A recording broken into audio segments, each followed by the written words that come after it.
it's been pretty nice. But maybe it's time to take some time and really understand what's going on here. And for that, to my mind, the single best reader of the markets in the history of the markets, I don't think I'm exaggerating. I mean that. When I say one Robert Prechter is that, that's why I'm giving him the rest of the show. This might explain why I'm doing that. Looking back on it, who'd have thought that this skinny 1971 Yale University graduate with a degree in psychology, no less, could turn market wisdom as we knew it on its head? But from the moment Robert Prechter stepped in the door at Merrill Lynch just a few years later as a market technician, Chief Strategist Robert Farrell famously recalled the socio-visionary in his midst, a guy who linked how we feel with how we invest or don't invest. What I found was that changes in the economy do not precede and cause changes in social mood, which is what most people think. But in fact, it was the opposite. The social mood changes preceded changes in the economy. Prechter's theory was disarmingly simple. Investing, like moods, comes in waves. Capture the mood, you've got the wave. But here's where the psychology major got the math.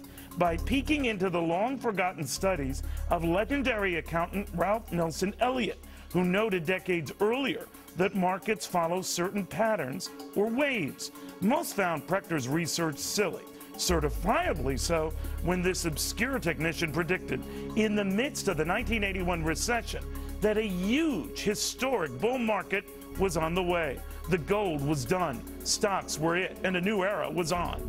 Silly, that is, until it all happened, just as Robert Prechter thought it would, and his charts and waves proved it would. Even Ronald Reagan was wowed, and a Wall Street star was born. The bull market's first guru, whose string of triple-digit returns have yet to be matched by any stock picker over any sustained period, anywhere, ever. Then came the 1987 stock market crash, and a Prechter suddenly loaded for bear, but whose own dismal predictions never panned out, or at least as quickly as he thought they would pan out. The Wall Street Journal snidely pointing out in an August 1993 story that Prechter sees his 3,600 on the Dow, but 6 years late. Prechter was the first to say he wasn't a market timer, just a socioeconomics believer, that moods and markets mesh. And anyone who tells you otherwise, to Prechter, just mush. The smartest and the best, in my mind. How's that for unvarnished bias? Robert Prechter, good to have you, my friend. I think you're way overly kind. I think a lot of people would just to give you all the negatives that they perceive about me. It's weird having a public persona, isn't it? It is, it is. Well, some people, it's amazing, they think I'm fat. I know what you're talking about. But anyway, let's talk a little bit about the environment now. You always talk about this isn't about timing, this is about getting the big picture right. I'm trivializing here.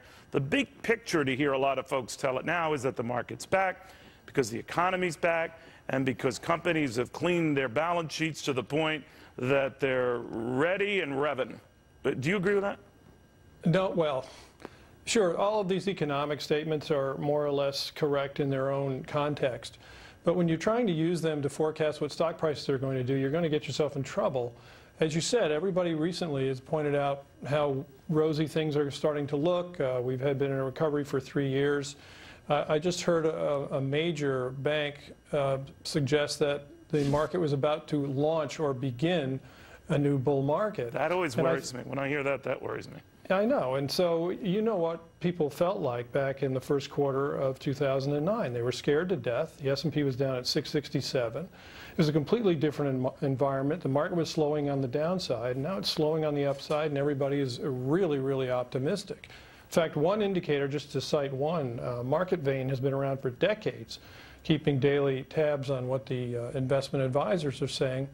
The last time the 30-day moving average, a percentage of bulls, was as high as it is today, was July of 2007. Now that's an important time, and relative to the fundamentals, I think it's a remarkable reading. In other words, the contrarian view on these numbers is that when so many people are bullish, not good. Just if you had the same percentage who were bearish, you know better times are ahead. Now, right. that was kind of what you were... Contrarian opinion doesn't give you the exact timing, but it gives you the climate. And back in early '09, I was really excited about markets, and now I'm excited about not being involved. All right, when you say not being involved, what does that mean? You're just out, period? Oh, yeah, 100%. I think people should be in cash. Now, that doesn't mean the market can't go further. In fact, I got bearish too early in both of the last two big moves, as you pointed out earlier. Right. But eventually, the piper gets paid when you see figures like this, and there's no point in trying to, squeeze out the last bit, because you can get in real trouble that way. And most people buy too late, and then they don't sell. They hold on and they hold and hold until they finally despair and they get out at a very bad price. But, in early 2009, through the worst of the debacle, when you saw some light at the end of the tunnel, to say nothing about 81 and 82, when you clearly saw light at the end of the tunnel and watched the bull market. Then. Right. Yeah. I remember that distinctly. It's a testament to my age, I guess. But now I'm wondering... If you could argue that bull market ensued for, what, 20-plus years, interrupted a little bit, but I would carry it right through to today with some of these disruptions in the meantime, but we can quibble over that. What makes you think that what we're going through now isn't just a mild disruption in that long bull market? Well, we talked about some of the sentiment figures, and you can look back at certain times in history and find a few, very few times when people were actually more optimistic than they are now. But what really strikes me about the past 3 years rally, and at the low, I was saying, look, I think we're going to have a big move up, but in my book, it's likely to be a bear market rally, not a new bull market. That means it's only going to retrace part of the decline from 2007 to 2009. Now, another big category of indicators that I've been watching for years and years is called the momentum group. And one of the things that strikes me about this rally is how not only has volume been light all the way, but it has been declining through the entire advance. This is usually bearish if it happens for 6 months or a year and a half, but 3 years is unprecedented. When that happens, what does that mean? Well, it usually means that it's a bear market rally, that the public is gone, that it's an institutional market. The last time we had something like that was 1970 to 73. The value line had peaked out in 1968. The public was all excited. They got killed in the bear market into 1970, and they did not come back. But here's where I would differ with you. Nifty 50 market like today. But Robert, here's where I differ with you, because I know you're an expert, but as you know, Robert, I play one on TV. That sure. When we talk about the institutions, that is us. They are us, much more so than ever before, through 401ks, through pension plans, through mutual fund holdings. So that is us driving this, isn't it? Well, I think it's a little bit different than it has been in the past. For example, now what's going on for the most part is that the Fed is doing a lot of monetization of debt. They're making those new credit lines available to investment banks and hedge funds, and those people are buying stocks at 30 times leverage. So that kind of leverage behind the market, I think, is vulnerable to a reversal. Now, let's take one small little indicator. You know, for 10 straight days from the 6th of March to the 21st, all of the 3 major averages, or at least one of them, closed up every single day for those 10 days, and yet 5 of those days, there were more stocks down than up. I think there's an internal deterioration that people aren't looking for, aren't seeing. Interesting. Very, very interesting.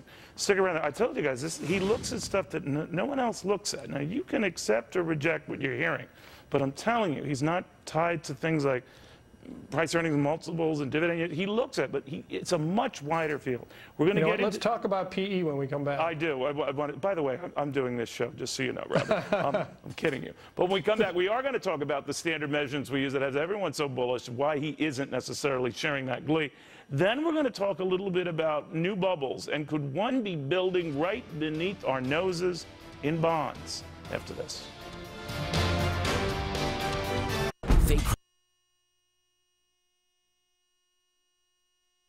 This is unmatched experience and knowledge. It's savvy business know-how needed to succeed. This is Business in America. This is Fox Business. Early Prime.